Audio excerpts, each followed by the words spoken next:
En un pequeño pueblo de Nazaret, la joven María vivía en paz, dedicada a su vida diaria y a su fe en Dios.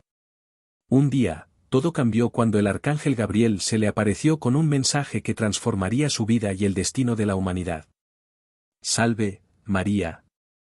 Has hallado gracia ante Dios. Concebirás en tu vientre y darás a luz un hijo, y le pondrás por nombre Jesús. María, atónita y asustada, se preguntó cómo podría suceder esto, ya que era virgen. El ángel le respondió, el Espíritu Santo vendrá sobre ti, y el poder del Altísimo te cubrirá con su sombra. Con fe y valentía, María aceptó su misión, diciendo, He aquí la sierva del Señor, hágase en mí conforme a tu palabra. Mientras tanto, en la ciudad de Belén, se anunciaba un censo ordenado por el emperador César Augusto, lo que obligó a José, el prometido de María, a ir allí con ella. A pesar de estar en un estado avanzado de embarazo, María no dudó en acompañarlo, lista para cumplir con lo que Dios había planeado. Cuando llegaron a Belén, la ciudad estaba abarrotada de gente. Buscaron posada, pero no encontraron ningún lugar donde quedarse. Finalmente, encontraron un establo donde María dio a luz a su hijo, envuelto en pañales y acostado en un pesebre. Mientras el resplandor de la estrella de Belén iluminaba la noche, los ángeles cantaron y los pastores fueron atraídos hacia este milagro, ansiosos por ver al Salvador que había nacido. Así comenzó la historia del niño Jesús, una historia que cambiaría el mundo para siempre. Narración del milagro de Jesús. Cambiar el agua en vino. Texto bíblico, Juan capítulo 2 versículo 1 al 11. Este fue el primer milagro de Jesús. Él, su madre y sus discípulos habían sido invitados a una boda en Caná de Galilea. De repente, se acabó el vino, lo cual presentaba una situación incómoda y vergonzosa para los novios. María, la madre de Jesús, fue donde él. Y le dijo sencillamente, «Ya no tienen vino». Jesús le contestó algo que suena un poco cortante en español, pero en su idioma mostraba respeto. Él le dijo a María, «Mujer, ¿eso qué tiene que ver conmigo?». Respondió Jesús, «Todavía no ha llegado mi hora». Sin embargo, tal como ella esperaba, Jesús actuó. Su madre dijo a los sirvientes, «Hagan lo que Él les ordene». Había allí 6 tinajas de piedra, de las que usan los judíos en sus ceremonias de purificación. En cada una cabían unos 100 litros. Jesús dijo a los sirvientes, «Llenen de agua las tinajas». Y los sirvientes las llenaron hasta el borde. «Ahora saquen un poco y llévenlo al encargado del banquete», les dijo Jesús. Así lo hicieron. El encargado del banquete probó el agua convertida en vino, sin saber de dónde había salido. Aunque sí lo sabían los sirvientes que habían sacado el agua. Entonces llamó aparte al novio y le dijo, «Todos sirven primero el mejor vino y, cuando los invitados ya han bebido mucho, entonces sirven el más barato. Pero tú has guardado el mejor vino hasta ahora». Jesús transformó el agua en un vino de la mejor calidad posible y el novio recibió elogios. Su boda no fue recordada como la boda en la que se terminó el vino antes de tiempo. No. Es recordada como la boda en la que se sirvió al final el mejor vino. Gracias a la intervención de Jesús. Lo que podía haber sido motivo de mucha vergüenza, se convirtió en motivo de alegría y orgullo. ¿Por qué Jesús hizo ese milagro? Podría decirse que quizás fue para complacer a su madre o para evitarle una vergüenza a los novios. La realidad es que la Biblia dice que fue para revelar su gloria. El poder de Dios se manifestó a través de él. Esta, la primera de sus señales, la hizo Jesús en Caná de Galilea. Así reveló su gloria, y sus discípulos creyeron en él. Si te gustó este bonito relato de la vida de Jesús y sus milagros, te pido que me dejes un lindo like. Y déjame tu comentario y dime desde dónde me estás escuchando. Un saludos para todos y todas y como siempre les dejo todo mi cariño. Segundo relato de los milagros más conocidos de Jesús. Alimentación de los 5,000. Texto bíblico, Mateo capítulo 14, versículo 13 al 21. Lucas capítulo 9, versículo 10 al 17. Y Juan capítulo 6 versículos 5 al 14. Jesús acababa de recibir la noticia de la muerte de Juan el Bautista, su primo. Se había retirado en una barca para estar más tranquilo, pero las multitudes se enteraron de hacia donde se dirigía y lo siguieron. Cuando Jesús desembarcó y vio a tanta gente, tuvo compasión de ellos y sanó a los que estaban enfermos. Mateo versículo 14. El corazón de Jesús era uno muy compasivo. Él dejó de lado su propio dolor para comenzar a ministrar de inmediato a las personas que habían llegado hasta allí. Al atardecer, sus discípulos le sugirieron dejar ir a la gente para que comieran y se fueran a sus casas. Jesús les contestó, no tienen que irse. Denles ustedes mismos de comer. Pero alimentar a 5,000 hombres, más las mujeres y los niños, no era una tarea fácil. Los discípulos le dijeron a Jesús que solo tenían 5 panes y 2 pescados, quizás para intentar que entrara en razón. La respuesta de Jesús: tráiganmelos acá. Jesús ni se inmutó. Él confiaba en el inmenso poder de Dios, sabía que habría más que suficiente y así fue. Y mandó a la gente que se sentara sobre la hierba. Tomó los 5 panes y los 2 pescados y, mirando al cielo, los bendijo. Luego partió los panes y se los dio a los discípulos, quienes los repartieron a la gente. Todos comieron hasta quedar satisfechos, y los discípulos recogieron 12 canastas llenas de pedazos que sobraron. Los que comieron fueron unos 5,000 hombres, sin contar a las mujeres y a los niños. Mateo capítulo 14 versículo 19 al 21. Todos comieron y hasta sobraron 12 canastas llenas de comida. En ese día, Jesús alimentó tanto el cuerpo como el espíritu de todas aquellas personas. Todos ellos fueron testigos de la compasión y el poder de Dios en acción a través de su Hijo Jesús. Si llegaste hasta aquí y te está gustando esta hermosa historia de Jesús, te pido que me ayudes para seguir creciendo con mi canal y te suscribas, es gratis y será de mucha ayuda para mí. Tercer relato milagroso protagonizado por nuestro Señor Jesucristo: caminar sobre el agua. Texto bíblico, Mateo, capítulo 14 versículo 22 al 33. Marcos, capítulo 6 versículo 45 al 52 y Juan capítulo 6 versículo 15 al 21. Después de alimentar a las más de 5,000 personas, Jesús se quedó despidiendo a la multitud y envió a sus discípulos en una barca hasta la otra orilla. Cuando la gente se fue, Jesús subió a la montaña para tener un tiempo de oración a solas. Jesús oró hasta la madrugada cuando decidió reunirse en la barca con sus discípulos. La barca ya estaba bastante lejos, pero eso no presentaba ningún problema para Jesús. Él fue andando sobre el agua hasta alcanzar la barca. Cuando los discípulos lo vieron se asustaron y comenzaron a gritar: ¿Qué es un fantasma? Y gritaron de miedo. Pero Jesús les dijo enseguida: cálmense. Soy yo. No tengan miedo. Pedro, con su temperamento temerario, le dijo: Señor, si eres tú, mándame que vaya a ti sobre el agua. Y así lo hizo Jesús. Le dijo: ven. Al principio, todo iba bien. Pedro bajó de la barca y caminó hacia Jesús. Pero el viento se hizo más fuerte y Pedro sintió temor, así que comenzó a hundirse. Entonces gritó: Señor, sálvame. Enseguida Jesús le tendió la mano y, sujetándolo, lo reprendió: hombre de poca fe. ¿Por qué dudaste? Cuando subieron a la barca, se calmó el viento. Y los que estaban en la barca lo adoraron diciendo: verdaderamente tú eres el Hijo de Dios. Mateo 14 versículo 30 a 33. Como vemos, este milagro llevó a las personas que lo presenciaron a adorar a Jesús y a reconocer que Él era realmente el Hijo de Dios. A continuación les relataré el cuarto milagro de Jesús. Cuarto milagro hecho por Jesús. Sanidad de 10 leprosos.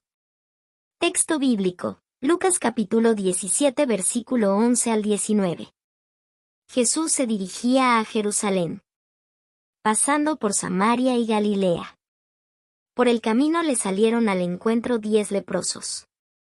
Ellos le gritaron a Jesús desde la distancia, pues tenían prohibido por ley acercarse a las personas sanas. Jesús. Maestro, ten compasión de nosotros. Lucas 17:13. Ellos conocían quién era Jesús y aprovecharon para presentar su petición ante él. Jesús solo les dijo, vayan a presentarse a los sacerdotes. Él no les prometió nada ni les dijo nada más, pero ellos obedecieron. Mientras iban por el camino, los 10 leprosos recibieron sanidad. Sus cuerpos quedaron completamente limpios sin rastro de la lepra. Uno de ellos, al verse ya sano, regresó alabando a Dios a grandes voces. Cayó rostro en tierra a los pies de Jesús y le dio las gracias, no obstante que era samaritano. ¿Acaso no quedaron limpios los 10? Preguntó Jesús, ¿dónde están los otros 9? ¿No hubo ninguno que regresara a dar gloria a Dios, excepto este extranjero? Levántate y vete, le dijo al hombre, tu fe te ha sanado. Lucas capítulo 17, versículo 15 al 19. Aunque fueron 10 los hombres sanados, solo uno regresó alabando a Dios y dando gracias. Ese gesto de adoración y de reconocimiento del poder de Dios en Jesús bastó para que recibiera un regalo más grande, la salvación. Él, un samaritano, obtuvo también ese día la sanidad de su alma pues reconoció el señorío de Jesús. En el video siguiente te seguiré contando más milagros. ¿Qué Jesús hizo por la gente más desprotegida? Nos vemos pronto. Continuamos con los milagros de Jesús, como les había prometido. 5. Resurrección de Lázaro. Texto bíblico, Juan capítulo 11 al 46. Marta, María y Lázaro eran 3 hermanos, amigos muy queridos de Jesús. Cuando él iba a Betania, el pueblo donde vivían, los visitaba y a veces se quedaba con ellos. Un día, las hermanas mandaron a avisar a Jesús que Lázaro estaba muy enfermo. Cuando Jesús recibió el mensaje, dijo: Esta enfermedad no terminará en muerte, sino que es para la gloria de Dios, para que por ella el Hijo de Dios sea glorificado. Juan capítulo 11 versículo 4. Jesús se quedó otros 2 días donde estaba con los discípulos antes de ir a Betania a ver a Lázaro. Los discípulos no deseaban ir allá porque temían que les hicieran daño si regresaban a Judea, ya que los judíos habían intentado apedrear a Jesús. De todas formas, fueron con él. Cuando llegaron allá, se encontraron con que Lázaro llevaba 4 días en el sepulcro. Por el camino, Jesús se encontró con Marta y tuvieron la siguiente conversación. Señor, le dijo Marta a Jesús, si hubieras estado aquí, mi hermano no habría muerto. Pero yo sé que aún ahora Dios te dará todo lo que le pidas. Tu hermano resucitará, le dijo Jesús. Yo sé que resucitará en la resurrección, en el día final, respondió Marta. Entonces Jesús le dijo: Yo soy la resurrección y la vida. El que cree en mí vivirá, aunque muera. Y todo el que vive y cree en mí no morirá jamás. ¿Crees esto? Claro que Marta lo creía. Ella estaba segura de que en Cristo, ellos tenían la vida eterna. Marta fue a avisarle a María que Jesús ya estaba cerca y María salió a alcanzarlo. Jesús tuvo una conversación con ella parecida a la que había tenido con Marta. Pero Jesús quedó muy conmovido al ver a María llorar y preguntó dónde habían puesto a Lázaro. Jesús lloró. Juan capítulo 11, versículo 35 y luego se dirigió con ellos hacia el sepulcro. Al llegar allí, les ordenó quitar la piedra. Entonces quitaron la piedra. Jesús, alzando la vista, dijo: Padre, te doy gracias porque me has escuchado. Ya sabía yo que siempre me escuchas, pero lo dije por la gente que está aquí presente, para que crean que tú me enviaste. Dicho esto, gritó con todas sus fuerzas. Lázaro, sal fuera. El muerto salió, con vendas en las manos y en los pies, y el rostro cubierto con un sudario. Quítenle las vendas y dejen que se vaya, les dijo Jesús. Juan capítulo 11 versículo 41 al 44. Tal como Jesús había dicho, la enfermedad no terminó en muerte sino en resurrección. Jesús, el Hijo de Dios, fue glorificado. Y ese vino a ser también día de salvación para muchas personas. El versículo 45 dice, muchos de los judíos que habían ido a ver a María y que habían presenciado lo hecho por Jesús creyeron en él. Parábola del Hijo Pródigo. La parábola del Hijo Pródigo es una de las tantas historias narradas por Jesús. Pero esta se caracteriza por mostrar el verdadero amor del Padre y el perdón. Esta parábola inicia con la historia de un padre que tenía 2 hijos. Uno de ellos se caracterizaba por ser muy responsable, ordenado y trabajador, mientras que el segundo hijo era muy desobediente. Le gustaba derrochar el dinero y además era muy irresponsable. Cierto día, el hijo desobediente decide reclamarle a su padre el dinero que le correspondía como herencia. Su padre entonces decide repartir su herencia. Y luego, el hijo irresponsable se marcha a otro lugar mientras que el otro hijo decide quedarse al lado de su padre para trabajar a su lado y cuidar de él. El hijo irresponsable no logra cuidar su dinero. Y por el contrario, lo gasta. Por lo que en un momento dado se queda sin hogar y sin alimento. Por lo que incluso debe de dedicarse por un tiempo a cuidar cerdos, lo que era visto como una actividad impía. Luego de un tiempo, se arrepiente de lo que ha hecho y decide volver a casa junto a su padre.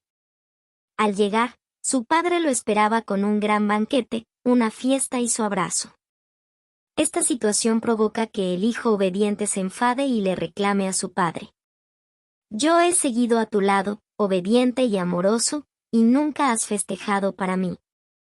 La respuesta del padre resume la importancia de esta parábola. Hijo, tú siempre estás conmigo, y todo lo mío es tuyo. Pero convenía celebrar una fiesta y alegrarse, porque este hermano tuyo estaba muerto. Y ha vuelto a la vida, estaba perdido, y ha sido hallado. Los personajes que forman parte de la parábola del Hijo Pródigo son los siguientes. Hijo pródigo, sobre esta persona se centra la parábola. Era un hombre irresponsable, desordenado, que no le gustaba trabajar y que solo sentía interés por el dinero. Es la representación de la humanidad que peca y que se ha descarriado del camino olvidándose de Dios. Padre. Un hombre misericordioso. Padre de los 2 hijos que resulta ser el personaje principal de la parábola. Pues él es quien representa a Dios Padre y a su misericordia. Muestra una imagen de un Dios que no es prepotente, que no es un dictador y que está listo para perdonar nuestros errores. El Hijo primogénito. Este es el hijo que se caracteriza por ser responsable y trabajador. Este personaje es el que representa a los hijos de Dios, que son fieles y justos, y que además viven bajo los estatutos y la voluntad de Dios. Enseñanza que nos deja la parábola. La parábola de los talentos es una de las más grandes enseñanzas para el pueblo creyente e incluso para los que no creen. Su significado es muy importante y se relaciona principalmente con la espiritualidad cristiana y con la vida en Cristo Jesús. Muestra cómo el hombre se aleja de Dios hacia lugares en donde espera encontrar plenitud y abundancia. Un proceso lento que finalmente muestra cómo el hombre también decide regresar a los brazos de Dios, con un corazón quebrantado y dispuesto a cambiar. Es también una forma de enseñar como el pecado y el libertinaje no tiene consecuencias positivas y más bien puede empeorar la situación de una persona. Nos muestra cómo el hombre que se aleja de Dios termina actuando como un esclavo y en la ruina. Al mismo tiempo, nos enseña que, por medio del arrepentimiento y la confesión de los pecados. Se puede volver a la casa del Padre para así ser restaurado. Muestra que Dios siempre estará ahí esperando por aquellos hijos que han decidido alejarse para perdonarlos. Y esto lo hará siempre lleno de alegría, compasión y amor. Importancia de entender la parábola. La parábola del Hijo Pródigo es considerada como uno de los pasajes más hermosos y llenos de amor que están en la Biblia. Es una ilustración del materialismo, de la debilidad que tiene el ser humano, del perdón que puede ser obtenido por parte de Dios y de la redención. Es básicamente una lección por parte de Dios sobre el amor y la misericordia. Es también importante porque por medio de ella se muestra cómo Dios perdona por amor y cómo los pecadores también pueden llegar a alcanzar el reino de los cielos cuando se arrepienten de corazón. Muestra cómo Dios tiene la capacidad y el amor para perdonar a todos aquellos que verdaderamente se arrepienten de sus pecados. Y que están dispuestos a volver a los brazos de un Padre compasivo y amoroso, que es Dios. En ella se puede también aprender y educar sobre la rebelión contra el Padre, situación que llevará al hombre hacia el fracaso. Pues todo aquel que elige alejarse del lado de Dios termina esclavizado al pecado. La parábola entonces también enseña que el pecado y la vida de libertinaje son actos desesperados que no tendrán ningún tipo de consecuencia positiva en la vida del hombre. Y ya que has llegado hasta aquí, te pido que me dejes un lindo me gusta y te espero en los comentarios, para leer tu opinión. Hasta el próximo video. Parábola del Hijo Pródigo. La parábola del Hijo Pródigo es una de las tantas historias narradas por Jesús. Pero esta se caracteriza por mostrar el verdadero amor del Padre y el perdón. Esta parábola inicia con la historia de un padre que tenía 2 hijos. Uno de ellos se caracterizaba por ser muy responsable, ordenado y trabajador, mientras que el segundo hijo era muy desobediente. Le gustaba derrochar el dinero y además era muy irresponsable. Cierto día, el hijo desobediente decide reclamarle a su padre el dinero que le correspondía como herencia. Su padre entonces decide repartir su herencia. Y luego, el hijo irresponsable se marcha a otro lugar mientras que el otro hijo decide quedarse al lado de su padre para trabajar a su lado y cuidar de él. El hijo irresponsable no logra cuidar su dinero. Y por el contrario, lo gasta. Por lo que en un momento dado se queda sin hogar y sin alimento. Por lo que incluso debe de dedicarse por un tiempo a cuidar cerdos, lo que era visto como una actividad impía. Luego de un tiempo, se arrepiente de lo que ha hecho y decide volver a casa junto a su padre. Al llegar, su padre lo esperaba con un gran banquete, una fiesta y su abrazo. Esta situación provoca que el hijo obediente se enfade y le reclame a su padre. Yo he seguido a tu lado, obediente y amoroso, y nunca has festejado para mí. La respuesta del padre resume la importancia de esta parábola. Hijo, tú siempre estás conmigo, y todo lo mío es tuyo. Pero convenía celebrar una fiesta y alegrarse, porque este hermano tuyo estaba muerto. Y ha vuelto a la vida, estaba perdido, y ha sido hallado. Los personajes que forman parte de la parábola del Hijo Pródigo son los siguientes. Hijo Pródigo, sobre esta persona se centra la parábola. Era un hombre irresponsable, desordenado, que no le gustaba trabajar y que solo sentía interés por el dinero. Es la representación de la humanidad que peca y que se ha descarriado del camino olvidándose de Dios. Padre. Un hombre misericordioso. Padre de los 2 hijos que resulta ser el personaje principal de la parábola. Pues él es quien representa a Dios Padre y a su misericordia. Muestra una imagen de un Dios que no es prepotente, que no es un dictador y que está listo para perdonar nuestros errores. El hijo primogénito. Este es el hijo que se caracteriza por ser responsable y trabajador. Este personaje es el que representa a los hijos de Dios, que son fieles y justos, y que además viven bajo los estatutos y la voluntad de Dios. Enseñanza que nos deja la parábola. La parábola de los talentos es una de las más grandes enseñanzas para el pueblo creyente e incluso para los que no creen. Su significado es muy importante y se relaciona principalmente con la espiritualidad cristiana y con la vida en Cristo Jesús. Muestra cómo el hombre se aleja de Dios hacia lugares en donde espera encontrar plenitud y abundancia. Un proceso lento que finalmente muestra cómo el hombre también decide regresar a los brazos de Dios, con un corazón quebrantado y dispuesto a cambiar. Es también una forma de enseñar como el pecado y el libertinaje no tiene consecuencias positivas y más bien puede empeorar la situación de una persona. Nos muestra cómo el hombre que se aleja de Dios termina actuando como un esclavo y en la ruina. Al mismo tiempo, nos enseña que, por medio del arrepentimiento y la confesión de los pecados, se puede volver a la casa del Padre para así ser restaurado. Muestra que Dios siempre estará ahí esperando por aquellos hijos que han decidido alejarse para perdonarlos. Y esto lo hará siempre lleno de alegría, compasión y amor. Importancia de entender la parábola. La parábola del Hijo Pródigo es considerada como uno de los pasajes más hermosos y llenos de amor que están en la Biblia. Es una ilustración del materialismo, de la debilidad que tiene el ser humano, del perdón que puede ser obtenido por parte de Dios y de la redención. Es básicamente una lección por parte de Dios sobre el amor y la misericordia. Es también importante porque por medio de ella se muestra cómo Dios perdona por amor y cómo los pecadores también pueden llegar a alcanzar el reino de los cielos cuando se arrepienten de corazón. Muestra cómo Dios tiene la capacidad y el amor para perdonar a todos aquellos que verdaderamente se arrepienten de sus pecados, y que están dispuestos a volver a los brazos de un Padre compasivo y amoroso, que es Dios. En ella se puede también aprender y educar sobre la rebelión contra el Padre, situación que llevará al hombre hacia el fracaso.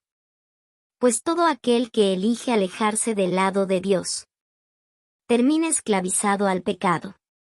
La parábola entonces también enseña que el pecado y la vida de libertinaje son actos desesperados que no tendrán ningún tipo de consecuencia positiva en la vida del hombre.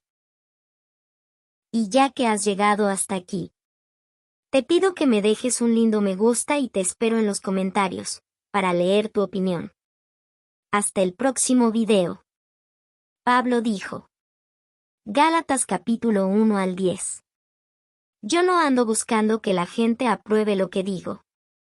No ando buscando quedar bien con nadie. Si así lo hiciera, ya no sería yo un servidor de Cristo. Para mí, lo importante es que Dios me apruebe. Si estas hermosas y sabias palabras llegaron a tu corazón, te invito a que te suscribas a mi canal, pues me ayudarías mucho si lo hicieras. ¿Por qué se llama Sábado de Gloria? Antes, se denominaba Sábado de Gloria porque la vigilia pascual, que celebra la resurrección de Cristo, se realizaba en la mañana del sábado. Esta práctica se debía a las estrictas normas de ayuno que exigían a los fieles abstenerse de alimentos desde la medianoche hasta recibir la comunión. Para evitar un ayuno prolongado, la Iglesia celebraba la vigilia temprano, según algunas tradiciones. Sin embargo, con las reformas litúrgicas impulsadas por el Papa Pío XII en 1955 y posteriormente por el Concilio Vaticano II, se permitió celebrar la vigilia pascual en la noche del sábado, alineándose con la tradición de esperar la resurrección al amanecer del domingo. ¿Qué ocurrió el Sábado Santo según la Iglesia? El Sábado Santo es el tercer día del Triduo Pascual y conmemora el tiempo en que Jesús permaneció en el sepulcro. Es un día de silencio y reflexión, donde los fieles recuerdan el sacrificio de Cristo y su descenso al abismo para liberar a las almas justas. La Iglesia Católica no celebra la Eucaristía ni otros sacramentos, a excepción de la penitencia y la unción de los enfermos. Durante este día, se realizan retiros espirituales y se invita a la oración y la contemplación. ¿Cuál es el significado del Sábado Santo? El Sábado Santo es un día de esperanza y preparación para la celebración de la resurrección de Jesús en la vigilia pascual. Representa el momento de espera entre la muerte y la resurrección, y simboliza la fe en la promesa de vida eterna. Es una oportunidad para que los fieles mediten sobre el misterio pascual y se preparen espiritualmente para la alegría de la Pascua. Y ahora te invito a que dejes un comentario y te suscribas a mi canal, que está en pleno crecimiento, gracias a todos ustedes. Un saludo cariñoso y hasta un nuevo video. Hoy el amado Hijo de Dios ha resucitado, ha vuelto a la vida. Por eso te traigo estas hermosas palabras de la Sagrada Biblia. Yo soy la resurrección y la vida. El que cree en mí, aunque haya muerto, vivirá. Y todo aquel que está vivo y cree en mí, no morirá para siempre. Juan capítulo 11 versículo 29. Felices Pascuas. Herodes no pudo matarlo. El diablo no pudo tentarlo. La muerte no pudo destruirlo.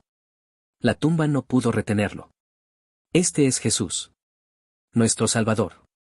En los momentos más difíciles, cuando más lo necesitamos, Dios está ahí para solucionarnos los problemas. Él aparece con diferentes formas para lograr el milagro. Que en esta Navidad recibas al niño Jesús en tu corazón. ¡Feliz Navidad!